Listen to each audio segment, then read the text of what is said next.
नमस्कार दोस्तों, welcome to pansy education. आगे आपका होस्ट एंड दोस्त सुनील कौशल, प्यार से लोग मुझे अन्ना के नाम से भी जानते हैं, तो आप अन्ना सर बोल सकते हैं। आज हम स्टार्ट करते हैं 2020 सीरीज का एपिसोड नंबर 10। ये अपनी 10वीं क्लास है 2020 सीरीज की। आज 200 क्वेश्चन कंप्लीट हो जाएंगे। सारे क्वेश्चन बहुत ही इंपॉर्टेंट हैं। एसएससी, जेईएन, एईएन, स्टेट, एएनजेएन जो भी एग्ज़ाम है इलेक्ट्रिकल इंजीनियरिंग से रिलेटेड, उन सभी के लिए ये क्वेश्चन बहुत ही इंपॉर्टेंट हैं। तो जो भी तैयारी कर रहे हैं सभी के लिए इस वीडियो को शेयर करें और चैनल को सब्सक्राइब ज़रूर करना है, ठीक है। तो आज स्टार्ट करते हैं क्लास को। पहला क्वेश्चन है हमारे पास, the line current for a balance delta connected system is calculate the value of phase current. हमारे पास कोई डेल्टा कनेक्शन है, डेल्टा कनेक्शन दे रखा है, ये होता है डेल्टा कनेक्शन। डेल्टा कनेक्शन में क्या कह रहा है, लाइन करंट IL की वैल्यू दे रखी है 10 एम्पियर। तो ये रिलेशन हमें याद होना चाहिए। डेल्टा कनेक्शन में लाइन करंट और फेज करंट का रिलेशन क्या होता है, हमें निकालना है फेज करंट, IPS निकालना है फेज करंट। ये होता है IL अपॉन √3। IL अपॉन √3 होता है। IL की वैल्यू हमारे पास दे रखी है, तो I फेज निकालना है हमें। IL कितना, 10 अपॉन √3। ये वैल्यू पुट करेंगे, 10 अपॉन √3 की वैल्यू होती है 1.73। यहाँ पुट करते ही ये वैल्यू कितनी आ जाएगी, 5.77 एम्पियर, ठीक है ना।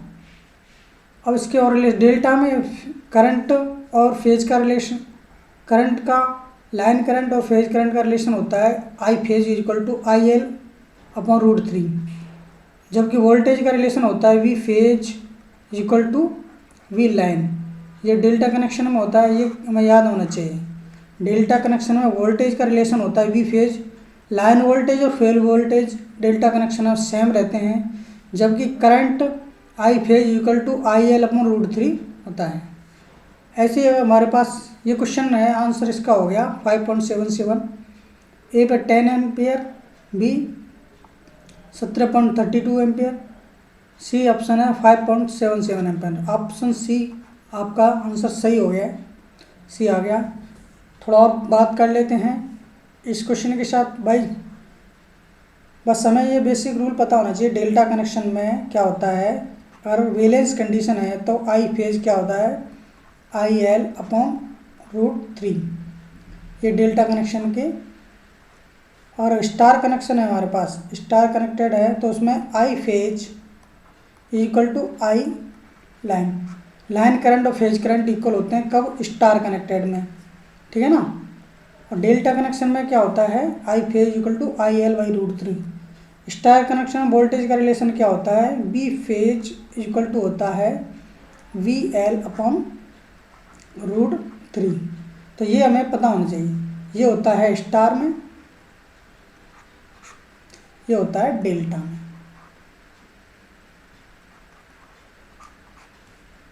ठीक है ना। ये होते हैं डेल्टा में, ये दोनों स्टार में होते हैं। अब नेक्स्ट क्वेश्चन आपको अच्छे से समझ में आ गया। अब नेक्स्ट क्वेश्चन पे चलते हैं, ठीक है। Which of the following is not correct about A delta connection balanced 3 phase circuit. Which of the following is not correct, ये पूछ रहा है नॉट करेक्ट। ये delta connected balance 3 phase, delta connection है, 3 फेज है, इसमें से कौन सा नॉट करेक्ट है। Not correct, the phase current is less then the line current. Phase current और लाइन करंट का रिलेशन अभी पढ़ा था हमने, क्या होता है, I फेज बराबर क्या होता है, IL अपॉन √3। पहला question, the phase current is less then the line current, बिल्कुल सही बात है। फेज करंट क्या होगा, लाइन करंट से कम होता है। The phase voltage is equal to line voltage. Phase voltage delta में क्या होता है, V phase is equal to V L, equal होता है the system does not contain a neutral point, the system does not contain a neutral point. The phase voltage is equal to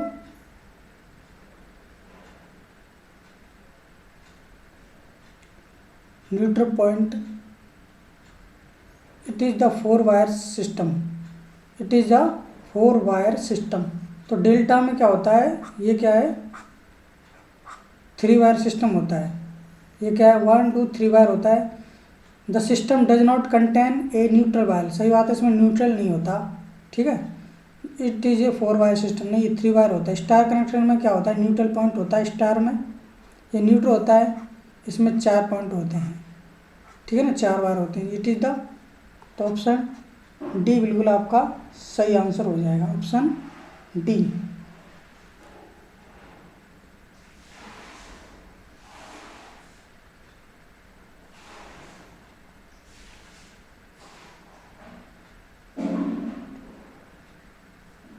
ठीक है ना,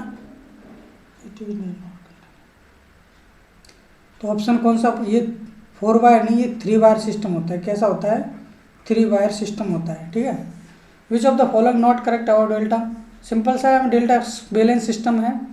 I phase I L, तो यहाँ पे क्या होता है, line current, the phase current is less than line current, सही है। The phase voltage equal to line voltage, अभी पता ही था। The system does not contain an neutral point, neutral point इसमें नहीं होता है डेल्टा में, ये स्टार में होता है neutral point. It is 4 wire system, ये 4 वायर नहीं, ये 3 वायर सिस्टम होता है। तो ऑप्शन डी बिल्कुल सही आंसर हो जाएगा। नेक्स्ट क्वेश्चन पे चलते हैं। For a 3 phase system calculate the instantaneous voltage in volt of the phase by if the instantaneous voltage of 2 other phase plus 70 volt and minus 50 volt. अब ये पूछ रहा है 3 फेज सिस्टम है, वोल्टेज वाई फेज का voltage हमें निकालना है। तो ये बैलेंस कंडीशन में क्या होता है, बैलेंस कंडीशन में तीनों वोल्टेज क्या होंगे, इक्वल टू 0 होंगे। तो वी वाई, ये है phase voltage, V Y plus V R phase voltage plus V R by V phase voltage equal to 0। हमें यहाँ पे किसका निकालना है, बी वाई का निकालना है, वी वाई का निकालना है फेज वोल्टेज। देख इसका रखा है, 2 अदर दे रखे, एक तो plus 70 volt minus 50 volt equal to 0। तो वी वाई फेज क्या हो जाएगा हमारे पास, 70 माइनस 50 इधर जाएगी 20, माइनस के 20 वोल्ट। देखो बैलेंस कंडीशन में क्या होता है, तीनों वोल्टेज का सम करेंगे तो तीनों वोल्टेज का सम क्या हो जाएगा, 0 होता है। तीनों वोल्टेज का सम 0 होता है, तो हम तीनों को ऐड करते हैं इनको।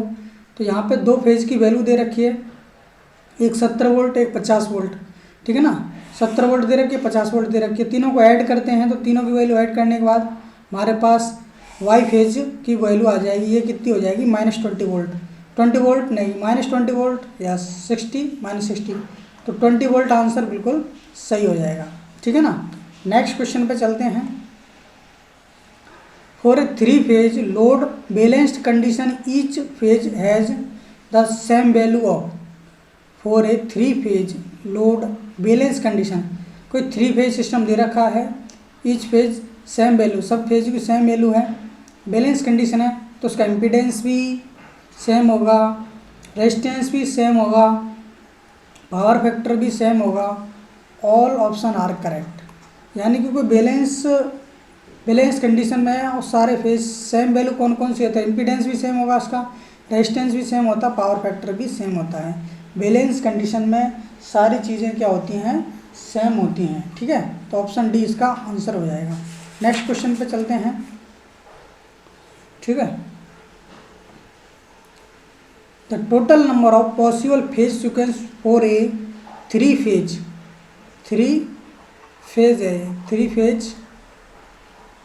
AC system is. तो थ्री फेज एसी सिस्टम में क्या होता है, हम जानते हैं कोई भी थ्री फेज सिस्टम है,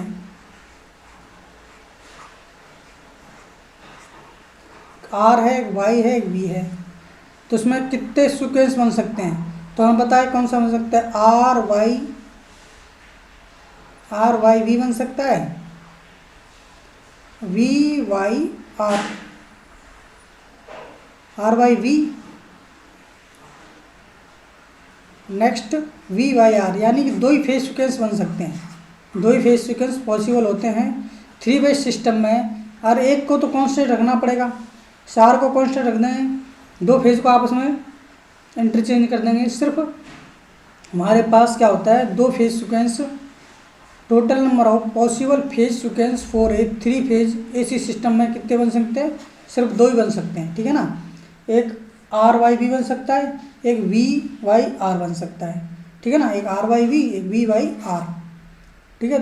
तो हमारे पास कितने बन सकते हैं, दो ही फेज सीक्वेंस बन सकते हैं, चाहे स्टार हो या डेल्टा हो, R Y V Y R, दो ही फेज सीक्वेंस बन सकते हैं। तो ये आपका ऑप्शन 2 3 1 0, तो ऑप्शन ए 2 आंसर बिल्कुल सही हो जाएगा। Total number of possible phase sequence for a three phase AC system is 2। Next question पे चलते हैं। Permanence is analogous to. अब देखो इलेक्ट्रिकल सिस्टम में एंड मैग्नेटिक सिस्टम में दो टाइप के होते हैं, एक तो होता है मैग्नेटिक सिस्टम, होता है एक इलेक्ट्रिकल प्रॉपर्टी। इलेक्ट्रिकल में हम एमएमएफ होता है, मैग्नेटिक में एमएमएफ होता है, इलेक्ट्रिकल में ईएमएफ होता है, ठीक है। मैग्नेटिक फ्लक्स, मैग्नेटिक सिस्टम में क्या होता है, मैग्नेटिक में फ्लक्स होता है, इसमें करंट होता है। अब यहाँ पे मैग्नेटिक में परमानेंस होता है, क्या होता है, परमानेंस। इसमें क्या होता है, कंडक्टेंस। इसमें होता है रिलक्टेंस, इसमें क्या होता है, रेजिस्टेंस। तो एक साथ आपके चारों चीज़ होगी। ये मैग्नेटिक सिस्टम है, मैग्नेटिक सर्किट है, या मैग्नेटिक, ये क्या है आपका, इलेक्ट्रिकल मैग्नेटिक इलेक्ट्रिकल। तो मैग्नेटिक में एमएमएफ होता है, इलेक्ट्रिकल में ईएमएफ होता है। मैग्नेटिक में फ्लक्स होता है, इलेक्ट्रिकल में करंट बोलते हैं। मैग्नेटिक में परमानेंस होता है और इलेक्ट्रिकल में कंडक्टेंस होता है, रिलक्टेंस की जगह रेजिस्टेंस। तो यहाँ पे क्या पूछा है, permanence is analogous to conductance, reluctance, inductance, resistance. तो ये क्या हो जाएगा, कंडक्टेंस आपका आंसर बिल्कुल सही हो जाएगा, ए आंसर आपका सही हो जाएगा, ठीक है ना। तो पहला आंसर ए 6 का। नेक्स्ट क्वेश्चन पे चलते हैं। If the length of the bar of magnetic material is increased by 20% and the cross section area is decrease by 20%, then the reluctance is. अब हमें रिलक्टेंस का फॉर्मूला पता होना चाहिए।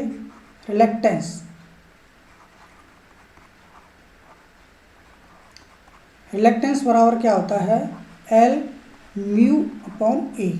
एल लेंथ है यहाँ पे, ए एरिया है, म्यू नॉट। तो हमें इन सारे सब, अब ये क्या बोल रहा है, if the length of the magnetic material is increased by 20%। Length first में L1 थी, अब कितनी हो, 20%, 1.2 L1 हो जाएगी, L2 की वैल्यू हो जाएगी। एरिया क्या है, 20% कम कर दिया है, एरिया A2 क्या हो जाएगा, 0.8 A1। अब यहाँ पे वैल्यू पुट कर दो, यूनिट सेम रहेगा। तो रिलक्टेंस आर लिख के, reluctance 1.2 L1 upon mu naught 0.8 A1। ये L1 है, A1 है। इसको सॉल्व करते हैं तो रिलेक्टेंस क्या आ जाता है 1.5 L/μ0 A। तो ये कितना आ जाएगा 50%। कितना इंक्रीज हो जाएगा, increase by 50%, remaining same, decrease by 30%, increase by 67%। तो इंक्रीज बाई 50%। तो ऑप्शन ए बिल्कुल सही आ जाएगा। ठीक है, इसको सॉल्व कर लेते हैं डायरेक्ट यहाँ से। 0 0 गया, 8 1 8 40। ठीक है, तो 1.5 L/μ0 A, option A increase हो जाएगा 50%। ठीक है ना, सिंपल सा है। देखो रिलेक्टेंस का फॉर्मूला पता होना चाहिए। रिलेक्टेंस का फॉर्मूला L/μ0 A होता है। यहाँ पे लेंथ को हमने इंक्रीज किया है 20%, तो पहले 1 था 1.2 हो गया। एरिया को रिड्यूस किया है 20%, पहले 1 था 0.8 हो गया। इसको वैल्यू पुट किया, यहाँ पर ये 1.5 गुना हो रहा है, तो पहले से कितना इंक्रीज हो गया 50% इंक्रीज हो गया। पहले 100 था, अब 1.5 हो गया, तो यानी कि 50% इंक्रीज हो गया। नेक्स्ट क्वेश्चन पे चलते हैं। The magnetic material that are use to prepare permanent magnet should have. The magnetic material that are use to prepare permanent magnet should have, यानी कि परमानेंट मैग्नेट बनाने के लिए कौन सा मटेरियल क्या होना जरूरी है। Steeply rising magnetising curve, small hysteresis loop, high retentivity, low coherency force. यानी कि परमानेंट मैग्नेट बनाने के लिए क्या होना चाहिए हमारे पास।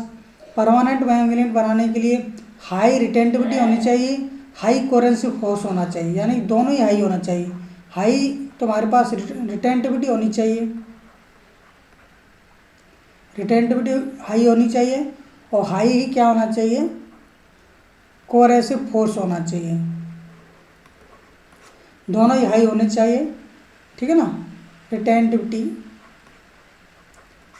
परमानेंट मैग्नेट बनाने के लिए क्या होना चाहिए, दोनों ही हाई होनी चाहिए। तो हाई, यहाँ पे हाई रिटेंटिविटी, ऑप्शन सी बिल्कुल सही है। परमानेंट मैग्नेट बनाने के लिए, तो परमानेंट मैग्नेट बनाने के लिए BH कर्व में जितना ज़्यादा एरिया होगा उतना ही परमानेंट मैग्नेट अच्छा होगा। तो हाई रिटेंटिविटी और हाई कोहेरेंसी फोर्स होना चाहिए। तो ऑप्शन सी बिल्कुल सही आंसर है। Next question. अगर आपको क्वेश्चन समझ में आ रहे हैं, अच्छे लग रहे हैं, तो इस वीडियो को लाइक करें और चैनल को सब्सक्राइब जरूर करना है। ठीक है ना, और दोस्तों को शेयर करो, जितने भी दोस्त हैं आपके जो तैयारी कर रहे हैं इलेक्ट्रिकल AN/JN की। The unit of reluctance of magnetic circuit, हमें यहाँ पर यूनिट ऑफ रिलेक्टेंस निकालना है। तो रिलेक्टेंस की यूनिट निकालने के लिए क्या करना पड़ेगा। द यूनिट ऑफ रिलेक्टेंस की यूनिट निकालनी है हमें। तो फ्लक्स का फॉर्मूला क्या होता है। फ्लक्स बराबर हम जानते हैं MMF अपॉन रिलेक्टेंस होता है। क्या होता है, MMF अपॉन रिलेक्टेंस। यहाँ से हम रिलेक्टेंस निकाल सकते हैं डायरेक्ट।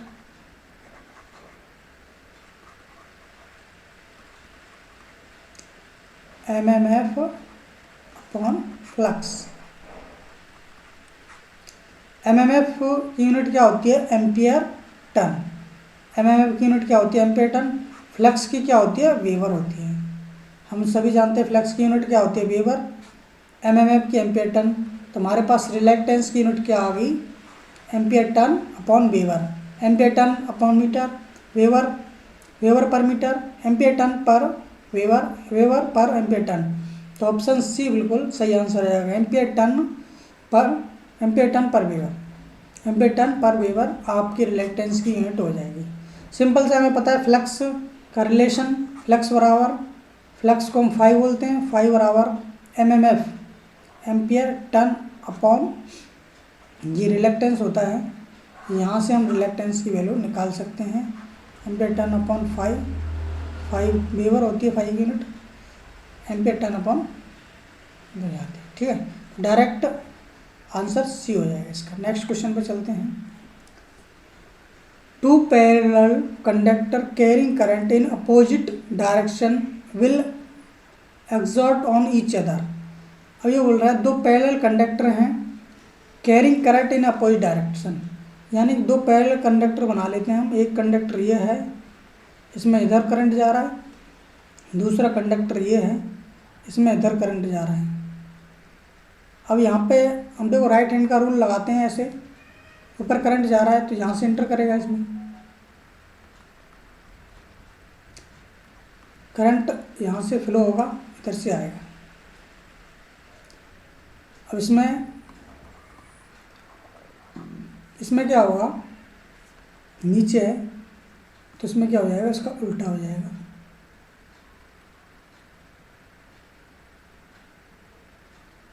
इसमें क्या होगा, करंट यहाँ से फ्लो होगा, इसमें सेम डायरेक्शन है ना, सेम डायरेक्शन है तो इसमें नीचे यहाँ से फ्लो होगा, यहाँ से निकलेगा। दोनों अपोजिट डायरेक्शन है तो अपोजिट डायरेक्शन है तो इसमें फोर्स क्या होगा, करंट कैसे हो जाएगा, एक दूसरे के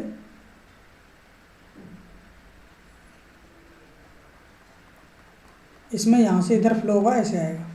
ठीक है, दोनों सेम डायरेक्शन के हो जाएंगे, सेम डायरेक्शन है। इसमें इधर से करंट फ्लो हो रहा है, हम इसमें ऐसे लगा देंगे। सॉरी एक सेकंड,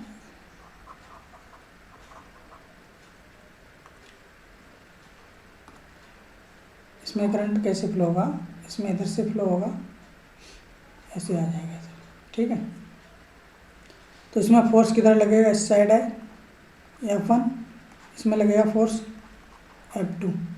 तो अपोजिट डायरेक्शन में कौन सा फोर्स लगता है, रिपल्सन फोर्स। कौन सा होता है, रिपल्सन।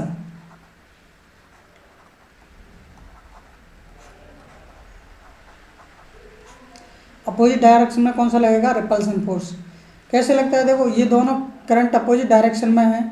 अब यहाँ पे करंट हम इधर से, ये इधर से इंटर कर रहा है, तो ये दोनों फोर्स यहाँ पे अपोजिट डायरेक्शन में एक दूसरे के अपोजिट जाएंगे।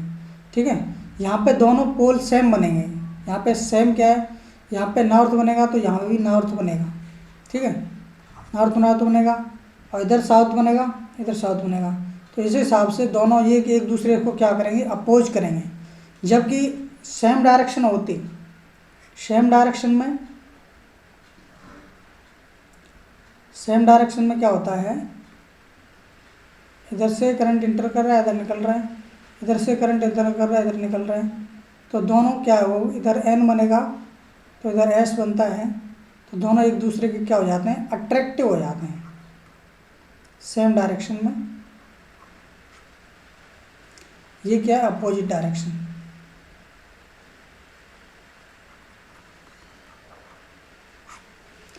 अपोजिट में तो रिपल्सन फोर्स होता है, सेम में क्या होता है, अट्रैक्टिव फोर्स। सेम में अट्रैक्टिव फोर्स होता है, जबकि उसमें क्या होता है, अलग फोर्स होता है। यानी कि सेम में तो अट्रैक्टिव फोर्स होता है, अपोजिट में रिपल्सन फोर्स। हमारे पास क्वेश्चन क्या है, two parallel conductor carrying current in opposite direction will exert in each other. एक दूसरे पे कैसा फोर्स लगाएंगे, एक दूसरे पे ये दोनों कैसा फोर्स लगाएंगे, an attractive and repulsive and axial force no force, ये हो जाएगा रिपल्सन फोर्स। बी आंसर बिल्कुल सही हो जाएगा। ठीक है ना, तो रिपल्सन फोर्स इसमें लगाते हैं। आपको देखो सिंपल सा कॉन्सेप्ट है, दोनों और अपोजिट डायरेक्शन में होते हैं तो वहाँ पे नॉर्थ सेम पोल बन जाता है, जिसके कारण वो एक दूसरे को अट्रैक्ट रिपल्सन कर देते हैं। सेम डायरेक्शन में अपोजिट पोल बनते हैं तो वे एक दूसरे को अट्रैक्ट करते हैं। ठीक है ना, तो ये कॉन्सेप्ट है इसका, इससे आप आराम से आंसर दे सकते हैं। नेक्स्ट क्वेश्चन पे चलते हैं। The magnetic field energy and inductor change from maximum value to minimum value 5 millisecond when connected an AC source the frequency of source. तो ये शायद ने किया था, ये यहाँ पे मैग्नेटिक फील्ड एनर्जी इंडक्टर, ये क्या कह रहा है कि यहाँ पे मैक्सिमम वैल्यू है, यहाँ पे हमारे पास I मैक्स है, ये L मैक्स, यहाँ मिनिमम है 0। तो इसमें कितना टाइम लगता है, ये टाइम कितना है T/4, तो T/4 की वैल्यू दे रखी है यहाँ पे 5 मिली सेकेंड। फ्रिक्वेंसी निकालनी है तो यहाँ से हम T की वैल्यू निकाल सकते हैं 20 मिली सेकेंड। फ्रिक्वेंसी बराबर क्या होता है 1/T। टाइम पीरियड की वैल्यू यहाँ पुट कर देंगे 20 × 10⁻³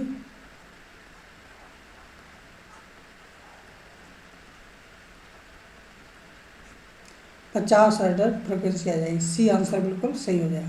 520 50 200, तो ऑप्शन सी 50 हर्ट्ज आपका आंसर हो जाएगा। ठीक है ना, सिंपल सा है। हमें दे रखा है देखो maximum value to minimum value 5, तो मैक्सिमम से मिनिमम तक सिर्फ वैल्यू यहाँ तक होती है।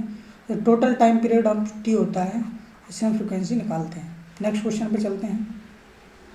The Biot Savart law is the general modification of. Biot Savart law general modification किसका है? Faraday law, Kirchhoff law, Lenz law, Ampere law. तो Biot Savart law is consist with Ampere law. कौन सा है ये हमें याद रखना है। बायो-सावर्ट लॉ किसका मॉडिफिकेशन है? ये है एम्पियर लॉ का। किसका है? Ampere law. ऑप्शन डी बिल्कुल सही आंसर हो जाएगा। The Biot Savart law is the general modification of Ampere law. ठीक है, ये आपको याद रखना है। Tesla is same as, tesla is same as हम जानते हैं। टेस्ला किसकी यूनिट होती है? बी की। ठीक है, बी की यूनिट होती है टेस्ला, मैग्नेटिक फ्लक्स डेंसिटी की। बी को क्या बोलते हैं? इसको बोलते हैं मैग्नेटिक फ्लक्स डेंसिटी, इसको बोलते हैं बी को मैग्नेटिक। इसकी यूनिट क्या होती है? टेस्ला। बी बराबर हम लिख सकते हैं 5/A, क्योंकि 5 = B होता है। यहाँ से हम बी बराबर लिख सकते हैं 5/A। 5 की क्या होती है? वेबर होती है। 5 की यूनिट क्या होती है? वेबर। और एरिया की होती है मीटर स्क्वायर। तो हम यहाँ से बी की यूनिट टेस्ला भी होती है। बी की यूनिट क्या होती है? टेस्ला। तो टेस्ला किसके बराबर हो गया? Weber metre square. Tesla. B को क्या बोलते हैं हम? बी को बोलते हैं मैग्नेटिक फ्लक्स डेंसिटी। इसको हम क्या बोलते हैं? Magnetic flux density. क्या बोलते हैं? डेंसिटी। बी को क्या बोलते हैं? Magnetic flux density. बी बराबर 5/A होता है। 5 बराबर बी होता है। यहाँ से 5 की वेबर होती है और एरिया की है मीटर स्क्वायर। तो weber per metre, no, weber metre square, yes, Faraday metre, henry metre square. तो ऑप्शन बी बिल्कुल सही आंसर हो जाएगा। नेक्स्ट क्वेश्चन पे हम चलते हैं। Next question, the EMF induced in coil rotating in uniform magnetic flux will be maximum when। EMF maximum कब इंड्यूज होता है? तो EMF बराबर क्या होता है? md∅dt।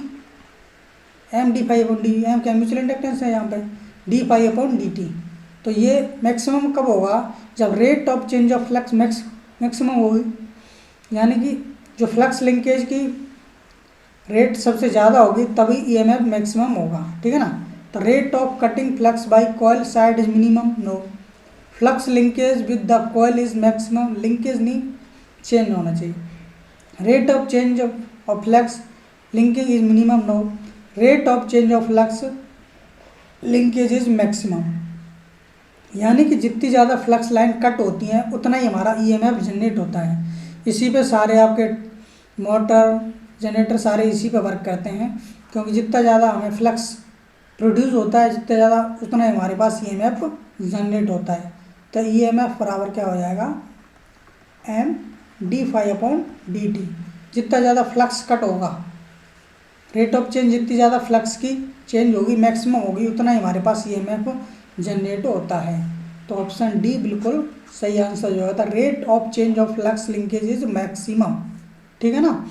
नेक्स्ट क्वेश्चन पे चलते हैं। The BH curve for will be straight line passing through the origin. ये बोला BH कर्व है हमारे पास, ऐसा कौन सा है जो ओरिजिन से पास होता है? इसके लिए ओरिजिन से पास होता है, ये सिर्फ एयर के लिए पास होता है। इसका एरिया कितना होता है? इसका एरिया 0 होता है। ठीक है ना। एयर के लिए ऐसा ये कर्व जो BH कर्व दे रखा है, ये किसका होता है? एयर का होता है। ये हमें याद रखना है क्या होता है। एयर का क्या होता है? BH curve. ये ओरिजिन से गुजरता है और ये स्ट्रेट लाइन होता है, ठीक है ना। Air, soft iron, hardness steel, silicon steel, ये एयर का होता है, ठीक है ना। एयर का क्या होता है? BH कर्व, जिसका एरिया 0 होता है, ये ओरिजिन से पास होता है। नेक्स्ट क्वेश्चन पे चलते हैं। The main advantage of the temporary magnet is that we can, यानी जो भी टेम्परेरी मैग्नेट है उसका मेन एडवांटेज क्या है? टेम्परेरी मैग्नेट में क्या है, हम कभी भी चेंज कर सकते हैं उसको, मैग्नेटिक फ्लक्स को कम ज़्यादा कभी भी कर सकते हैं, कभी भी उसको मैग्नेटाइज कर सकते हैं, कभी भी डीमैग्नेटाइज कर सकते हैं। तो जो टेम्परेरी मैग्नेट है उसको हम कभी भी चेंज कर सकते हैं, इसलिए क्या होना चाहिए? चेंज द मैग्नेटिक फ्लक्स, सही है। Use any magnetic material, no.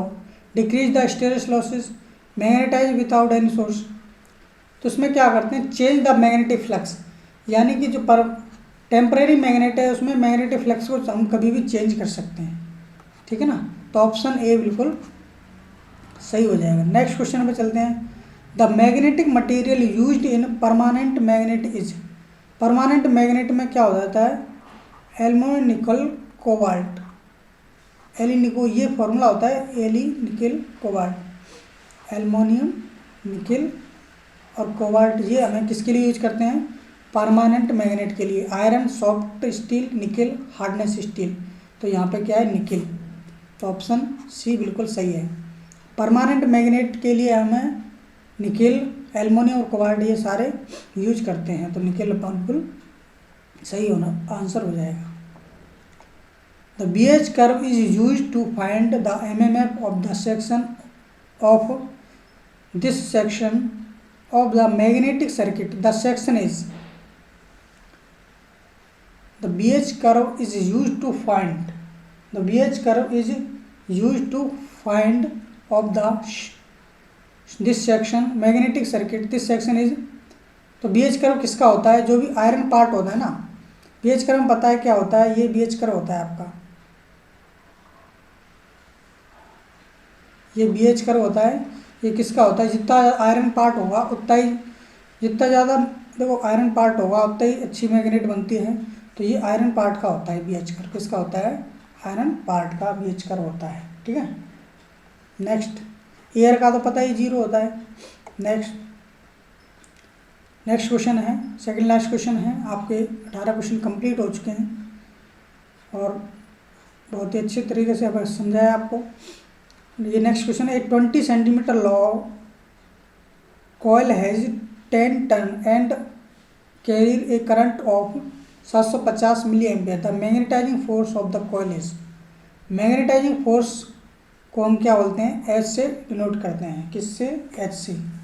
क्या होता है मैग्नेटाइजिंग फोर्स? क्या होता है? H होता है।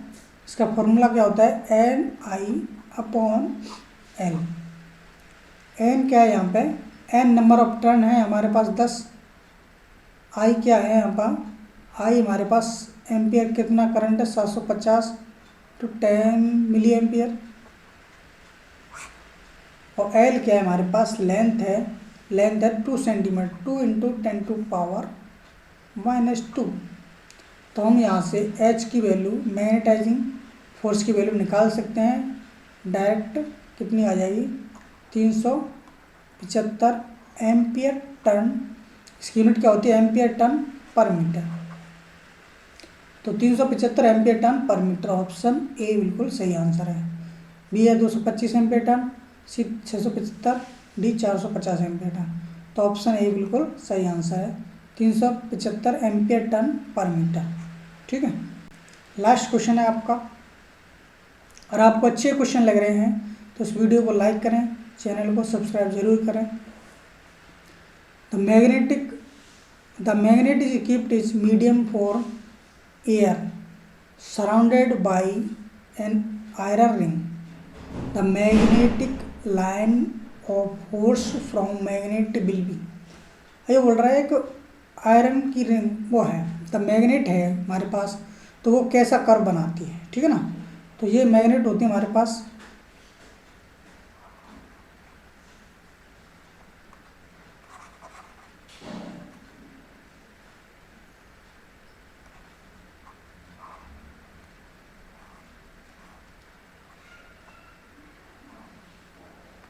ये एन एस होती है। तो ये कर्व कैसा बनाती है, ये हमेशा क्राउडेड रिंग बनाती है। कैसे बनाती है, ये चारों तरफ से क्राउडेड, कैसे बनाती है, क्राउडेड रिंग बनाती है। Very small ring, crowded ring, passing out the ring, evenly distributed within the ring. No, इसको हम क्या बोलते हैं, हम क्राउडेड रिंग बोलते हैं। कोई भी हमारे पास मैग्नेट है वो अपने चारों तरफ मैग्नेटिक जो लूप बनाते हैं उसको क्या बोलते हैं, हम क्राउडेड रिंग बोलते हैं, क्राउडेड इन द रिंग। ठीक है ना। तो ऑप्शन बी बिल्कुल सही आंसर हो जाएगा। ये क्या उसको बोलते हैं, क्राउडेड इन द रिंग। अगर आपको सारे क्वेश्चन अच्छे लगे हैं तो उस वीडियो को लाइक करें, चैनल को सब्सक्राइब करें। ठीक है, फिर मिलते हैं एक नई क्लास के साथ। ठीक है, थैंक यू। वीडियो को लाइक करें, शेयर और चैनल को सब्सक्राइब ज़रूर करें। Thank you.